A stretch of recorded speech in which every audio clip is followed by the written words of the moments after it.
This is the Casio G-Shock GA-B2100 with a tough solar movement and Bluetooth connectivity. Mine is modded out with a stainless steel case and bracelet. Maybe yours looks something like this. This is the most advanced G-Shock and it has a ton of features, but most of them you're never going to use. So I'm going to show you the important stuff that you'll need in your day-to-day to get started with this impressive watch. Almost old hermit, hello. Hey, what are you doing in my house?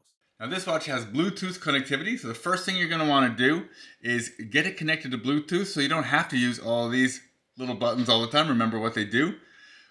For that, you're going to download the Casio Watches app on the App Store. And once you've got that app open and you're trying to connect a phone, you press this button.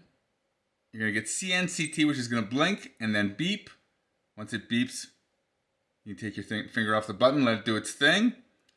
And eventually it is going to find it and you will be connected. So if you've got a normal G-Shock, all these buttons have words written around them. So the mode, adjust, light, and start button. Mine is modded out so I don't have that text, and I actually really prefer it because even those button names do not help me, except for maybe this one. The mode button is pretty much for the modes. What you can do is when you click it once, it puts you on the world timer, WT. The second one is about the only one I'm going to use is the stopwatch. So you can tell when you click this button, this red arrow moves around and tells you that you're changing modes. When you've gone through the 4 modes it's got, it's going to put you back on the power reserve, L, M, and H. I'm in high power right now because it's gotten out a lot of sun, so the battery's well charged. If I want to go through the modes, you can see that turning around to get to WT. I want to get the stopwatch. This is about, like I said, the only one I'm going to use. So once the stopwatch is on, I can start it, stop it, and clear it with what I call the display button up here.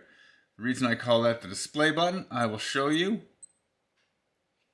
is because about all I use this button for is to change the display here, the digital display, from date to day of the week to the time. Now the time here is actually the world time. So I set my world time, my second city, to the place I live, so that when I do display the time down here, I'm getting just a digital display of the time. But I actually leave it on date most of the time. I find that the most useful. Now, this button up here, I'm sure you figured out, that's the light button. That's about all that it does. This button down here is the time or the finder button. Now, you click it once and it's going to verify the time with that Bluetooth connection on your phone to make sure that you got the OK. That means the absolute correct time. One of the coolest functions of this watch is the phone finder. And it's again with this button down here.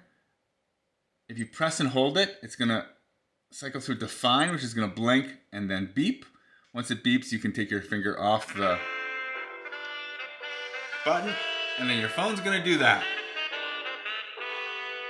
So if you lost your phone anywhere in the house, anywhere nearby, you can get it to start making noise.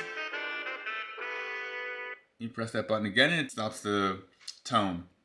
So that is about 98% of what you're going to want to do with the physical buttons on your watch.